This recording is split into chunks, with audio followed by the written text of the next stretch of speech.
Bonjour. Alors aujourd'hui, on va travailler une activité de lecture un peu différente. On ne va pas lire sur place un support, mais on va lire en général le support, bien sûr, qu'on a déjà travaillé, qui est le bourgeois gentilhomme. Alors en gros et en général, on va s'arrêter sur l'intrigue dans le bourgeois gentilhomme et on va voir un petit peu le rapport actantiel entre les personnages pour s'arrêter à travailler ensemble le schéma actantiel ou bien le schéma des personnages, bien sûr. Bien, donc si on a bien compris la pièce, bien sûr, on peut suivre petit à petit. Donc je commencerai d'abord par poser cette question qui est qu'est-ce qu'une intrigue et qu'est-ce qu'un schéma justement actantiel et à quoi justement ça sert un schéma actantiel lorsque je parle bien sûr d'une pièce de théâtre. Alors je commencerai d'abord par parler de l'intrigue. Alors l'intrigue dans une pièce de théâtre et dans une pièce de théâtre qui appartient au XVIIe siècle n'est pas une intrigue qui ressemble à l'intrigue du théâtre d'aujourd'hui ou bien du théâtre, bien sûr, des siècles après, c'est-à-dire comme le siècle XVIIIe ou bien le siècle XIXe. L'intrigue classique, c'est-à-dire surtout l'intrigue du XVIIe et du XVIIIe, elle est caractérisée par trois temps, ce qu'on appelle le théâtre à trois temps. J'ai de l'exposition, un nœud et le dénouement. Ce sont des pièces de théâtre généralement qui sont plus ou moins courtes, elles ne sont pas trop longues. Alors dans la scène d'exposition, on trouve l'annonce, le début de l'action qui est courte. Généralement, elle peut s'étaler sur la scène 1 et la scène 2, comme on a vu dans le bourgeois gentilhomme, bien sûr, dans la partie lecture. Pour le nœud, les personnages sont en conflit. Les événements se nouent, c'est-à-dire il y a des problèmes.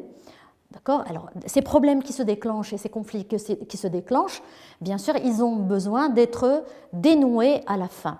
Et après le nœud, il y a ce qu'on appelle les péripéties qui vont venir, ou bien ce qu'on appelle l'accélération dramatique, c'est-à-dire l'action, elle se voit de plus en plus rapide. À la fin, bien sûr, il y a ce qu'on appelle le dénouement. Généralement, le dénouement dans cette intrigue classique, elle est rapide et elle correspond au dernier acte qui représente justement la résolution du conflit. Alors, maintenant, l'intrigue dans le bourgeois gentilhomme. Alors, cette intrigue, elle obéit bien sûr à ces trois normes dont on a parlé tout à l'heure, c'est-à-dire l'exposition, le nœud et le dénouement. Alors maintenant, si vous prenez une feuille et un stylo et vous allez essayer bien sûr de remplir qu'est-ce qui s'est passé dans l'exposition, dans le nœud et dans le dénouement, certainement vous allez trouver à peu près des données ou bien des réponses identiques à peu près à ce qu'on va mettre bien sûr sur notre tableau. Donc, dans l'exposition de notre bourgeois gentilhomme, nous avons un certain monsieur Jourdain qui est un bourgeois. Il veut avoir des manières, il veut acquérir des bonnes manières, comme les gens de qualité. C'est pourquoi il décide d'avoir un maître tailleur, un maître de danse, un maître d'art, un maître de philosophie. Tous ces maîtres d'art vont lui rendre, bien sûr, la vie facile pour être bien sûr un homme de qualité. Alors là, tout est bien, tout est tranquille, sauf que le nœud dans le bourgeois gentilhomme, ou bien la complication, commence lorsqu'il y a un autre personnage qui va bien sûr constituer un problème pour M. Jourdain, pour la famille de M. Jourdain, et on va voir aussi la complication des autres, bien sûr, avec les autres personnages. Alors dans le nœud, M. Jourdain courtise Dorimène, amené sous son toit par son amant, c'est-à-dire c'est l'amant de Dorimène qui a emmené Dorimène sous son toit.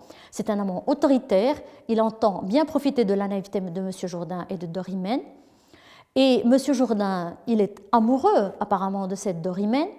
Il lui achète bien sûr tous les cadeaux et il veut vraiment s'approcher d'elle. Bien sûr, cette Dorimène, bien sûr, c'est une marquise. C'est pourquoi justement M. Jourdain veut se faire un homme de noblesse. Alors sa femme Nicole, sa femme, c'est-à-dire c'est la femme de M. Jourdain, la femme de M. Jourdain et Nicole. Nicole, c'est la servante de la femme de M. Jourdain, se moque de lui, c'est-à-dire que M. Jourdain devient vraiment un homme ridicule et ridiculisé. Il s'inquiète de le voir aussi extravagant parce qu'il commence quand même à agir de manière un petit peu folle et ridicule et un petit peu bouffonne. Et tente de le ramener à la réalité avec le mariage de sa fille Lucile avec Cléante. Alors Lucile, bien sûr, c'est la fille de M. Jourdain. Elle est amoureuse de Cléante et Cléante est amoureuse de Lucile. Ils veulent se marier, mais M. Jourdain, bien sûr, il refuse ce mariage et cette union. Pourquoi? Parce que Cléante n'est pas un gentilhomme. Et M. Jourdain, vraiment dans sa tête, lui, il est vraiment un gentilhomme et un noble. Donc Cléante, qui veut vraiment épouser la fille de M. Jourdain, il va jouer bien sûr un jeu, il va faire un jeu, il va jouer au noble pour amener bien sûr M. Jourdain à bien sûr lui faire passer un petit peu l'accord pour le mariage avec sa fille. Alors, Cléante va être aidée par Coviel et il va jouer le jeu du noble, du grand turc. Alors, il va jouer un petit peu à un seigneur turc pour se rapprocher, bien sûr, de monsieur de Jourdain.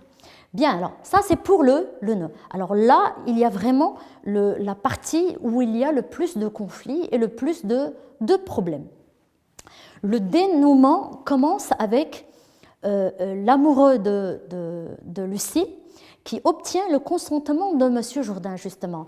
Alors, dans la fête organisée, dans la grande fête organisée, Cléante, qui a joué un petit peu le rôle du seigneur turc, il va être accepté par M. de Jourdain et il va accepter bien sûr le mariage de sa fille Lucile. Pourquoi? Parce qu'il croit que Cléante est un noble et il a été promu. Et que M. Jourdain, lui aussi, a été promu, selon la langue turque, en Mamamouchi, lors d'une cérémonie, bien sûr, turque burlesque, c'est-à-dire riante, hilarante, et qui a mis en ridicule, bien sûr, M. Jourdain. Organisée par les complices de Coviel. C'est-à-dire, on a joué tout un tour, toute une scène, on a fait du théâtre pour M. Jourdain, pour le rendre, bien sûr, ridicule, et pour, bien sûr, obtenir juste le maximum de lui et de son argent. Dorante, qui est l'amoureux de Dorimène, demande en mariage la marquise Dorimène, qui était justement la quête ou bien le rêve de M. Jourdain. Bien sûr, la marquise, elle a profité aussi de M. Jourdain en acceptant bien sûr ses cadeaux et tout. Donc là, nous avons trois parties qui constituent l'intrigue de cette pièce de théâtre. Et on passe maintenant à ce schéma actentiel des personnages. Alors, la relation entre les personnages est une relation qui permet un petit peu de voir comment cela est agencé, bien sûr, ou bien comment le rapport entre les personnages est agencé. Alors, d'abord, on commence par énumérer ou bien citer les trois grandes catégories dans la pièce. Nous avons la famille Jourdain, constituée de M. Jourdain, Madame Jourdain, Lucile, Nicole, et nous avons les amants. Nous avons Cléante, amoureux de Lucile, Coviel, valet de Cléante, Dorante, comte, amant de Dorimène, et Dorimène, c'est la marquise. Et nous avons bien sûr les professionnels de la culture. Pourquoi les professionnels de la culture? Parce que ce sont eux qui vont transformer un petit peu M. Jourdain en un homme, ou bien en un gentilhomme. Nous avons maître de musique et l'élève, maître de danse, d'armes, tailleur, les deux laquais et les musiciens et les danseurs. Donc cette liste de personnages, cette liste de personnages, elle est bien reliée, elle est liée Comment elle est liée? C'est justement parce que c'est elle qui va faire l'intrigue, le jeu, le conflit et la succession, bien sûr, des péripéties. Alors, le sujet, dans le schéma actentiel des personnages, nous avons le sujet qui est bien sûr Monsieur Jourdain. Alors, Monsieur Jourdain fait tout pour s'anoblir, c'est-à-dire pour devenir un noble, qui appartient bien sûr à la grande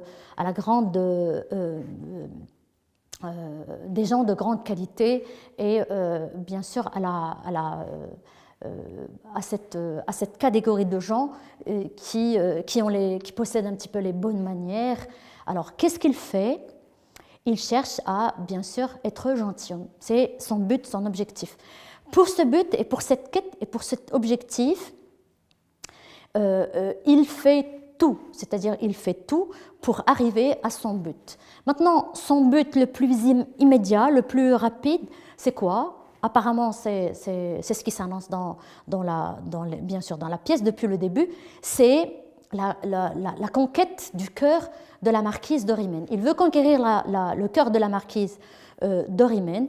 Bien sûr, dans cette quête, il va avoir ceux qui vont l'aider et ceux qui vont s'opposer à lui. Alors, les personnages qui vont l'aider, ce sont les adjuvants, les professionnels de la culture, c'est-à-dire le maître de musique, danse, tailleur, arts, philosophie, etc., etc.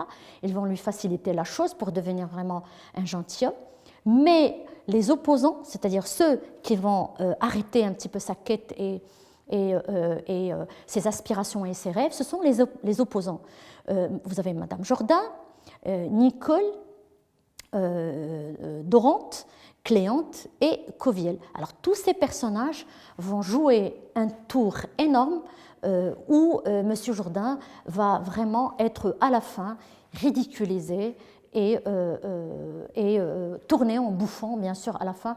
Et c'est quelqu'un, bien sûr, qui gaspille de l'argent juste parce que c'est un ignorant et il veut à tout prix appartenir à une classe vraiment de cultivés, etc. Bien alors, ça c'est ce qu'on appelle bien sûr le schéma actentiel des personnages.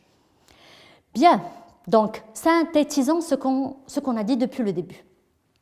Le bourgeois gentilhomme, c'est une comédie-ballet en 5 actes, en prose, bien sûr de Molière. C'est Molière, bien sûr, qui a écrit cette pièce. Alors, écrite au XVIIe siècle, au-delà des turqueries, c'est-à-dire Mamouchi, etc., de l'époque, ça, ce sont des détails, bien sûr, à mentionner aussi. Alors, l'intrigue du bourgeois gentilhomme met l'accent surtout sur le portrait d'un personnage voulant mettre les pieds sur des terres dont il est bien sûr exclu. Donc Monsieur Jourdain, à la fin, qu'est-ce qu'il veut? Il veut appartenir à une classe à qui il n'appartient pas justement. Et à la fin, qu'est-ce qu'il devient? Il devient la risée et le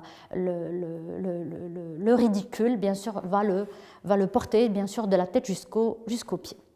Ainsi se termine notre cours. Alors, on va passer à notre deuxième étape. Mais avant cela, avant de partir, pour la prochaine séance, Inch'Allah, avant de partir, je vous donne un travail hors classe à faire. Alors, première question, vous allez identifier le type de discours le plus utilisé dans la pièce du bourgeois gentilhomme et vous allez relever, Inch'Allah, un exemple pour montrer que vous avez pu identifier un petit peu ce type de discours. Au revoir et au prochain cours, Inch'Allah.